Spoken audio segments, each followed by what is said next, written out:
4வது காரியம், உணர்வுள்ள இருதயம் உள்ளவர்களாக இருக்கணும்.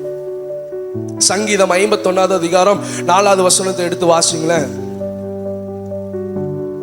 அந்த இடத்துல தாவீது அழகா சொல்றான், ஆண்டவரே, நான் உமக்கு விரோதமாய் நான் பாவம் செய்துட்டேன் ஆண்டவரே, நான் பரத்துக்கு விரோதமா பாவம் செய்துட்டேன் ஆண்டவரே, என்ன நீங்க மன்னிங்க ஆண்டவரே.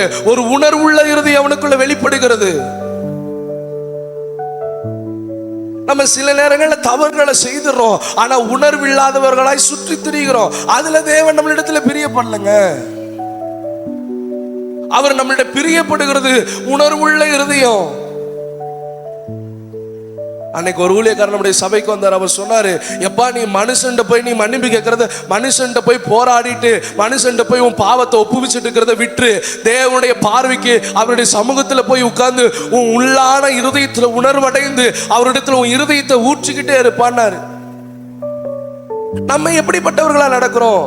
உண்மையாலுமே கர்த்தருக்கு பயப்படுகிற பயம் இருந்துச்சுன்னா உணர்வுள்ள இருதயமா இருப்பான். தாவீது கர்த்தருக்கு பயப்படுகிற பயம் அவனுக்குள்ள இருந்துச்சுன்னு நான் விசுவாசிக்கிறேன்.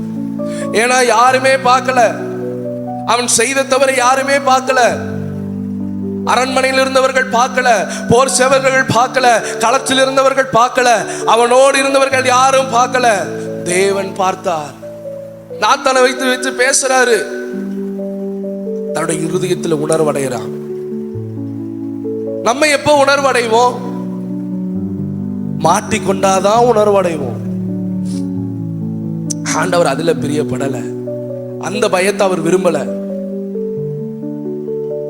உண்மையா சொல்லணும், நான் தப்பு பண்ணா உணர்வுள்ள இருதயத்தோடு ஆண்டவருடைய சமூகத்துல போய் நான் நிக்கணும். எனக்குள்ள அந்த உணர்வு இருக்கு. சில நேரங்கள் நம்ம ஜெபிப்போம், ஆண்டவரே கல்லான இருதயத்தை எடுத்துட்டு சதையான இருதயத்தை உள்ள வைங்க ஆண்டவரே. வார்த்தையோட முடிஞ்சு போயிருது. கர்த்தருக்கு பயப்படுகிறது அதே அல்ல விரும்பல. அவர் விரும்புகிறது உணர்வுள்ள இருதயம், நிலைவரமான ஆவி, பரிசுத்தத்தில் நிலைநிற்கிற காரியம். யாராவது விழுந்து போகாதவர்கள் இருக்கிறார்களா? யாரெல்லாம் விழுந்து போனதே இல்லைன்னு சொல்லி கை தூக்குங்க பார்க்கலாம். யாராலையும் முடியாது. அவர் விரும்புகிறது உணர்வுள்ள ஒரு இருதயத்தை விரும்புகிறார். அவருக்கு பயந்து நடக்கிறவர்கள் உணர்வுள்ள இருதயத்தோடு இருப்பாங்கன்னு இருக்கு. ஏன்னா நிறைய பேர் வாழ்ந்து காட்டிட்டு போயிருக்காங்க. இல்லைன்னு சொல்லி சொல்ல முடியுமா? இந்த வேதத்தை தொட்டவர்கள், இந்த வேதத்தை வாசித்தவர்கள், இந்த வேதத்தின்படி நடந்து மரித்து போய் இருக்கிறார்கள்.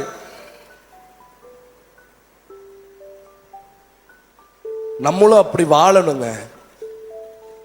அப்படி வாழுகிறவன் தான் பாக்கியவான். சபைக்கு வந்துட்டு போறவன் பாக்கியவான் கிடையாது. வாரம் வந்துட்டேன், வாரம் காணிக்க போட்டுட்டேன், ஆண்டவரை நீங்க காணிக்க போட்டு ஏமாத்தணும்னு நினைச்சா நம்ம தான் முட்டாளு.